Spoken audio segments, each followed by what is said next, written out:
Bombay high court ने police को उनकी कार्यों के लिए लताड़ा है कि अगर किसी विवाहित महिला से घरेलू कामकाज करने को कहा जाए तो उसकी तुलना घरेलू नौकरानी या घरेलू कामकाज सहायिका से नहीं की जा सकती।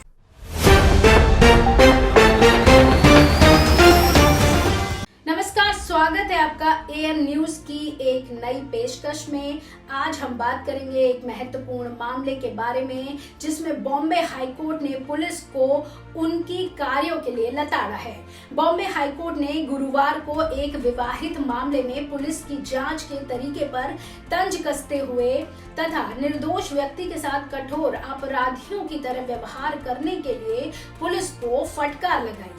इसके अलावा पीड़ित द्वारा उनके गोद लिए बेटे की अलग हुई पत्नी के उत्पीड़न का आरोप लगाने वाले एक वरिष्ठ नागरिक जोड़े के खिलाफ दर्ज एफआईआर को रद्द करते हुए अदालत ने कहा कि छोटे मोटे झगड़े क्रूरता के बराबर नहीं होते। महिलाओं का काम करना, जब हम घर में होते हैं तो ऐसा नहीं है कि अगर हमारी शादी नहीं हुई होती है तो हम घर में काम नहीं करते। हम घर में भी काम करते हैं, शादी के बाद जो हमारी रिस्पॉन्सिबिलिटी होती है हम उसे भी निभाते हैं। न्यायमूर्ति अनुजा प्रभुदेसाई और एनआर बोरकर की पीठ ने ध्यान दिलाया कि ससुराल में याचिका के दौरान मृत्यु हो गई, उसके खिलाफ मामला भी रद्द कर दिया गया क्योंकि उसका नाम, छवि और प्रतिष्ठा साफ करना आवश्यक था। आपको बता दें कि अदालत ने यह भी कहा कि ऐसा करना स्पष्ट रूप से मनमाना और कानून के आदेश के खिलाफ है। ये कार्रवाई जो पूरी तरह से सबूतों से छेड़छाड़ और मनमानी है, अन्याय और दुर्भाव से प्रेरित है, हाईकोर्ट ने कहा।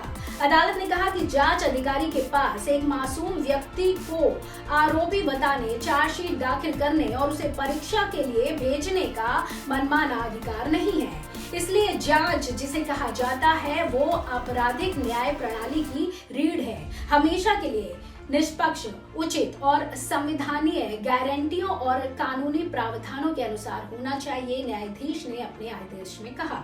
शिकायतकर्ता ने 2018 में जोड़े के गोद लिए बेटे से शादी की थी। उसने आरोप लगाया कि उसके साथ अपने ससुराल में 1 महीने के ठहरने के दौरान उन्होंने उसे सताया था, उसे निरंतर ताने देकर उस पर मुंह चिढ़ाते हुए उसे फ्रिज को छूने नहीं दिया। शिकायतकर्ता ने कहा कि वो बाद में दुबई जाकर अपने पति के साथ रहने लगी, लेकिन उसके द्वारा उत्पीड़न के कारण वो भारत में अपने माता पिता के घर लौट आई। हाईकोर्ट ने अपने आदेश में बताया कि भारतीय दंड संहिता के धारा 498A के तहत उत्पीड़न का अपराध साबित करने के लिए ये स्थापित करना होगा कि महिला को निरंतर या सतत रूप से या कम से कम शिकायत दर्ज करने के समय के निकटतम समय में क्रूरता का सामना करना पड़ा।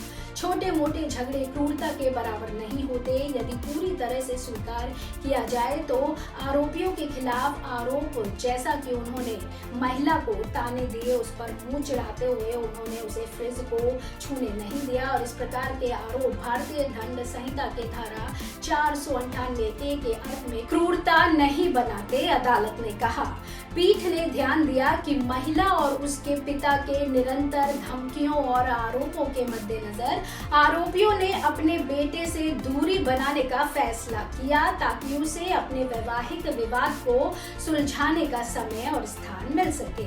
उन्होंने 2019 में एक सार्वजनिक सूचना जारी की थी जिसमें उन्होंने कहा कि उन्होंने अपने बेटे को त्यागने का निर्णय लिया है और उनका उसकी वैवाहिक जीवन से कुछ लेना देना नहीं है। पीठ ने एफआईआर को रद्द कर दिया और इस केस से जुड़ी सभी चीजों को वापस आरोपियों को सौंपने का आदेश दिया। दोस्तों, ये था हमारा आज का विषय। आपको ये वीडियो कैसा लगा हमें कमेंट करके जरूर बताएं। अगर आपको वीडियो पसंद आया हो तो इसे लाइक और शेयर जरूर करें और हमारे चैनल को सब्सक्राइब करना ना भूलें। धन्यवाद। लाइक और चैनल को सब्सक्राइब करना ना भूलें।